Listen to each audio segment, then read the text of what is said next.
Living overseas can be a very exciting time, but it can also be full of challenges, especially if you have a family in tow. One of the most difficult discussions for parents with children is where they should send them to school. How do you decide where to send them, and what do you do if things go wrong? I'm here with child psychologist Kate Berger, founder of the Expat Kids Club, who specialises in helping families settle overseas.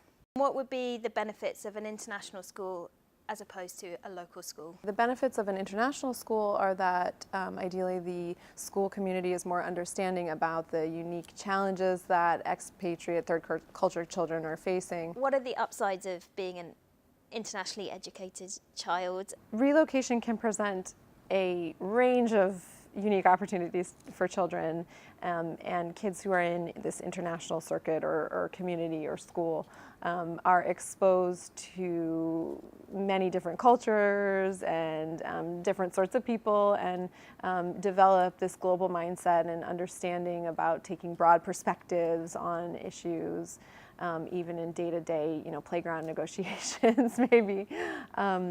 Kids also develop resilience in learning how to overcome the difficulty and manage the inherent stress and function despite the stress, which is a really valuable skill in the world that we live in. If a parent is considering an international school, it's important that the international school is understanding about the unique challenges that the expat and third culture kids are facing.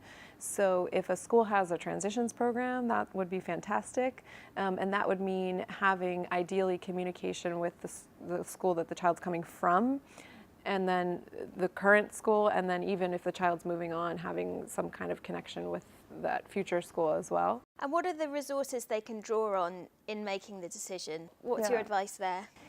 Of course, every school is going to look really nice and shiny on a website. So it is important as much as possible to do some networking within the community. It's really important for parents to understand that there is inherent risk in this process, and to be prepared to be developing skills that help cope with those risks. Okay. And that's for parents themselves, okay, right? Because there's a lot of pressure and guilt if you make the wrong decision and all that kind of stuff. And for the children also to develop the resilience to be able to overcome the difficulties, to have a place to just outlet and share, this is really hard, I'm feeling really confused or guilty or scared, and to lean on the people who can support you with that. And so often people who have been through these experiences as well are the best resources in that regard, because they'll understand.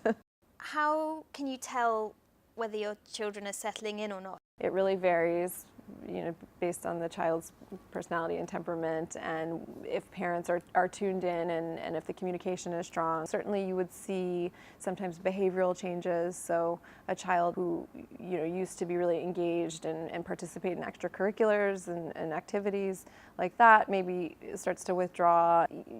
Some of the families I've worked with will see their children really increases in tantrums or developmental milestones, have setbacks like toilet training or sleeping and all that kind of stuff. So how do you prepare your children for this move? Yeah, then? It's never too soon to start preparing a child for a transition, for a relocation.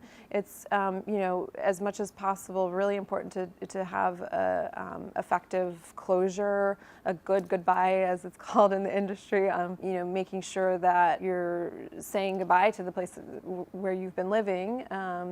If a child has any kind of argument with a friend, make sure that that's resolved before they leave. Okay. Families are sometimes creating photo albums of beloved places and people, okay, and that preparation often gets overlooked, but it's really, really crucial. If a child is not settling, it's really important to primarily as parents focus on offering support. So that means talking to your children or just spending time trying to understand what their experiences are like. Parents often shift into this problem-solving mode. And with the most wonderful intentions, try to just kind of save their children from these difficult experiences in life.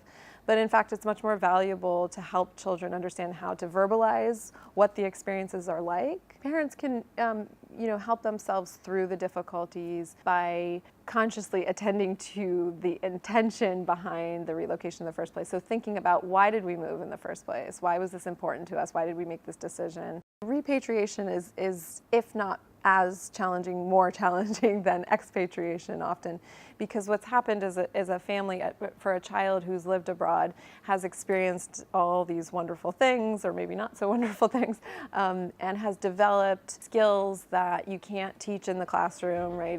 And so they're coming back into an environment where maybe on the outside, externally, they look the same, but they are a very different person from when they left. Many families in that position are considering then international schools within their home region.